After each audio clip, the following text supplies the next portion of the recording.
ഹോസ്റ്റലിൽ പഠിക്കാൻ പോയ മക്കളായിരിക്കും. അവർക്കെല്ലാം ഫ്രീഡം ഉണ്ട്, വീട്ടിലല്ല പുറത്താണ്. അവർക്ക് എന്നും കാണിക്കാനുള്ള തോന്നിവാസം കാണിക്കാനുള്ള കാര്യങ്ങളെല്ലാം അൽഹംദുലില്ലാഹ് അവർക്ക് പറ്റും. പക്ഷേ എത്രയോ ഈമാനുള്ള ചില ചെറുപ്പക്കാരുണ്ട്, കോളേജിൽ പഠിക്കാൻ പോയാലും 5 വഖത്ത് നിസ്കാരം കൃത്യമായിട്ട് സുബഹി അടക്കം നിസ്കരിക്കണ എത്രയോ മക്കള് അൽഹംദുലില്ലാഹ് നമ്മുടെ നാട്ടിലുണ്ട്. അല്ലാഹുവേ 5 വഖത്ത് നിസ്കരിക്കുന്ന കൃത്യമായി നിസ്കരിക്കുന്ന മക്കളാക്കി ഞങ്ങളുടെ മക്കളെ നീ മാറ്റണേ അല്ലാഹ്. ഖബൂലാക്കി അനുഗ്രഹിക്കണേ അല്ലാഹ്, സ്വീകരിക്കണേ അല്ലാഹ്. 2 റക്അത്ത് നിസ്കരിക്കണമെന്ന് പറഞ്ഞ ഒരു വലിയൊരു സഹാബിയുണ്ട്. തൂക്കുമരത്തിന്റെ ചവിട്ടിലേക്ക് കൊന്നുകളയാൻ വേണ്ടി കൊണ്ടുവന്നു. ആ സമയത്ത് പോലും 2 റക്അത്ത് നിസ്കരിക്കണമെന്ന് പറഞ്ഞ ഒരു വലിയ മഹാനാകുന്ന സഹാബിയുണ്ട്. അല്ലാഹു പഠിക്കാൻ അല്ലാഹു സൗഭാഗ്യം നൽകുമാറാവട്ടെ, അല്ലാഹു ഖബൂലാക്കി അനുഗ്രഹിക്കുമാറാവട്ടെ. ചില ആളുകളൊക്കെ വന്നിട്ട് പറയും, ഞാൻ ജോലി ചെയ്യുന്ന പള്ളിയിൽ തന്നെ ചില ആളുകൾ, ഞാൻ വെള്ളിയാഴ്ച ദിവസം ജുമാക്ക് ചെല്ലുമ്പോൾ എന്നോട് വന്നിട്ട് പറയും, ഉസ്താദേ കച്ചവടത്തിൽ ബർക്കത്തില്ല, കച്ചവടത്തിൽ ബർക്കത്തില്ല. സ്വാഭാവികമായിട്ട് ആദ്യം ചോദിക്കുന്ന ഒരു ചോദ്യമുണ്ട്, സുബൈ നിസ്കരിച്ചായിരുന്നോ? സുബൈ നിസ്കരിച്ചായിരുന്നോ? ആ സമയത്ത് പല ആളുകളും പറയും, ഉസ്താദേ 1 മാസമായി സുബൈ നിസ്കരിച്ചിട്ട്. ചില ആളുകൾ പറയും, സ്ഥിരമായി നിസ്കരിക്കണില്ല, എണ്ണീറ്റാ നിസ്കരിക്കും ഉസ്താദേ. കുത്തുബിയത്തിന് പങ്കെടുക്കാറുണ്ട്, റാത്തീബിന് പങ്കെടുക്കാറുണ്ട്, റബീഉൽ അവ്വലിന് 12-നും മൗലിദ് ചൊല്ലി ചോറ് കിട്ടിയില്ല, സെക്രട്ടറിയുടെ പെടലിക്കും പിടിച്ചിട്ട് ചങ്ങാതിയാ. പക്ഷെ സുബൈ നിസ്കരിച്ചോ എന്ന് ചോദിച്ചാൽ പല ആളുകൾക്കും എന്റെ പ്രിയപ്പെട്ടവരെ മറുപടിയില്ല. ഞാൻ നിങ്ങളോട് പറയാ, 5 വഖത്ത് കൃത്യമായി നിസ്കരിച്ചിട്ട് നിങ്ങൾ അല്ലാഹുവോട് കരഞ്ഞു ദുആ ചെയ്യ്. നിങ്ങളുടെ ബിസിനസ്സിലും നിങ്ങളുടെ ജീവിതത്തിലും നിങ്ങളുടെ സർവ്വ മേഖലകളിലും എന്റെ പ്രിയപ്പെട്ടവർ അല്ലാഹു ബർക്കത്ത് നൽകും. അല്ലാഹു കബൂലാക്കുമാറാവട്ടെ, സ്വീകരിക്കുമാറാവട്ടെ. കഴുകുമരത്തിന്റെ ചവിട്ടിലേക്ക് കൊണ്ടുവന്നപ്പോ 2 റക്അത്ത് നിസ്കരിക്കണമെന്ന് പറഞ്ഞ ഒരു വലിയൊരു സഹാബിയുണ്ട്. കേൾക്കേണ്ട ചരിത്ര നമ്മളാണേലോ അല്ലാഹു ഈമാൻ നൽകുമാറാവട്ടെ, അല്ലാഹു കാത്തിരിക്കുമാറാവട്ടെ. കഴുകുമരത്തിന്റെ ചവിട്ടിൽ കൊണ്ടുവരാനുള്ള കാരണം എന്താ? കഴുകുമരത്തിന്റെ ചവിട്ടിൽ കൊണ്ടുവന്നിട്ട് 2 റക്അത്ത് നിസ്കരിക്കണമെന്ന് പറയാനുള്ള കാരണം എന്താ? നമ്മളിപ്പോ മുസ്ലിമീങ്ങളാ, പല പ്രയാസങ്ങളും പ്രതിസന്ധികളും എന്റെ പ്രിയപ്പെട്ടവരെ നമ്മൾ നേരിടുന്നുണ്ട്.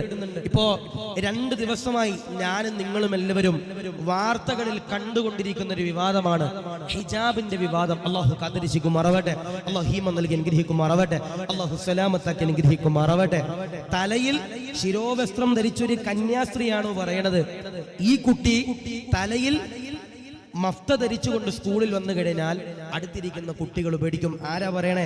തലയിൽ ശിരോവസ്ത്രം ധരിച്ച ഒരു കന്യാസ്ത്രീയാണ് വന്നിട്ട് പറയണേ, ഈ കുട്ടി സ്കൂളിൽ വന്നാൽ മറ്റു കുട്ടികൾ പേടിക്കും. എന്നാൽ നമ്മൾ ചോദിക്കുന്ന ഒരു ചോദ്യമുണ്ട്, ഈ ശിരോവസ്ത്രം ധരിച്ച ഈ കന്യാസ്ത്രീയെ കണ്ടാൽ മറ്റു കുട്ടികൾ പേടിക്കൂലേ? മറ്റു ടീച്ചർമാരെ പേടിക്കൂലേ?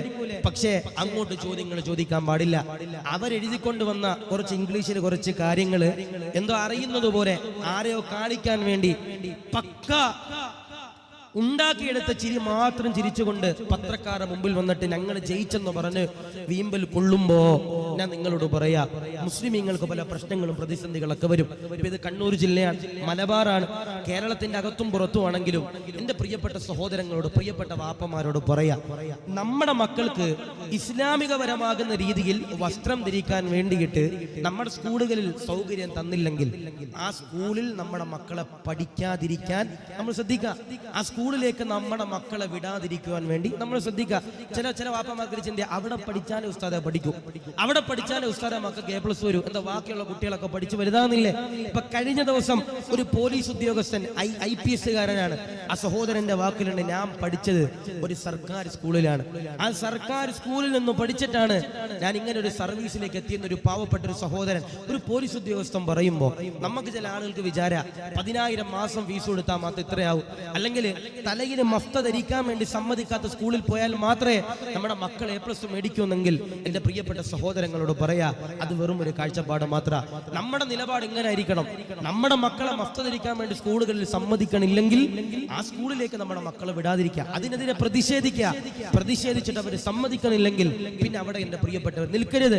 അതിനെതിരെ പ്രതിഷേധിച്ചുകൊണ്ട് വേറെ എത്ര ഇസ്ലാമികപരമാകുന്ന രീതിയിൽ അൽഹംദുലില്ലാഹ് സ്കൂളിൽ പോകാൻ വേണ്ടി നമ്മുടെ മക്കൾക്ക് കഴിയും. അല്ലാഹു കബൂലാക്കട്ടെ, സ്വീകരിക്കുമാറാവട്ടെ. സാന്ദർഭികമായിട്ട് ഞാൻ പറയാം, ഇപ്പൊ പല ആളുകളും പറയുന്നുണ്ട്, ഈ മഫ്ത ധരിച്ചുകൊണ്ട് ചെല്ലുമ്പോൾ അത് മറ്റുള്ള കുട്ടികൾക്ക് അത് വല്ലാത്ത പ്രയാസമാണെന്ന് പറയുന്ന ചില ആളുകളുണ്ട്. ഞാൻ നിങ്ങളോട് സ്നേഹത്തിൽ പറയാ, മറ്റു സ്കൂളുകളിൽ, മുസ്ലിം മാനേജ്മെന്റ് ഉള്ള സ്കൂളുകളിൽ എത്ര പേര് ഹൈന്ദവ കുട്ടികൾ കുരിശ് ധരിച്ചുകൊണ്ട് വരുന്നുണ്ട്, അല്ലെങ്കിൽ തലയിൽ കുറിതിട്ടുകൊണ്ട് വരുന്നുണ്ട്, എത്രയോ സഹോദരങ്ങൾ കുരിശുമാല ധരിച്ചുകൊണ്ട് വരുന്നുണ്ട്. അതൊന്നും സ്കൂളുകളിൽ പ്രശ്നമല്ല. പക്ഷേ പ്രത്യേക കുറച്ച് ആളുകൾ ഹിജാബ് അല്ല വിഷയം, മഫ്തയല്ല വിഷയം, ഏത് തലയിലാണ് ധരിക്കുന്നത് അതാണ് എന്റെ പ്രിയപ്പെട്ടവരെ വിഷയം. അല്ലാഹു കാത്തിരിക്കുമാറാവട്ടെ.